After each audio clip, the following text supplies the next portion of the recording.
Sa video na to, pag-uusapan natin yung proper maintenance routine ng mga suspension forks. Kaya umpisa na natin!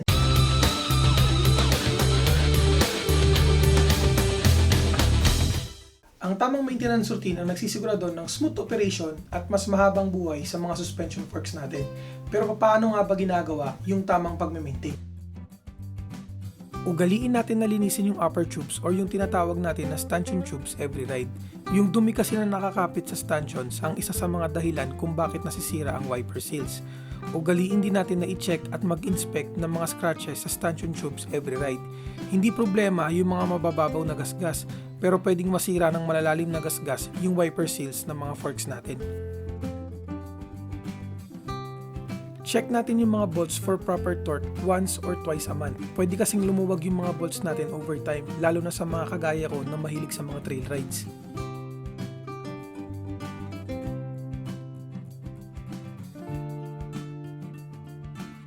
Gawin natin yung lower leg service every 50 hours of riding or once a year kung hindi ka naman masyadong nagtitrails para sa smooth na operation ng forks. Hindi to mahirap gawin at may video na akong ginawa tungkol dito. Panoorin nyo na lang yung video para sa mas detalyadong proseso.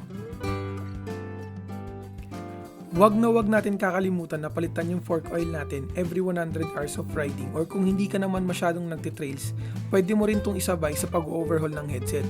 Ito yung kadalasan na nagiging problema ng marami, yung stock up na fork or yung matigas at wala na halos plain na suspension.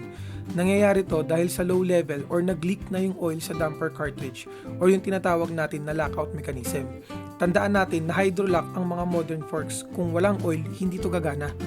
And that's it! Kung nakatulong sa iyo ang video na to, like and share mo sa tropa mo na kailangan ding malaman ang mga bagay na to.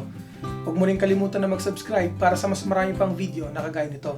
I'm Bong Salvacion and this is Kamote Bike Workshop. See you sa susunod na video. Rock and roll!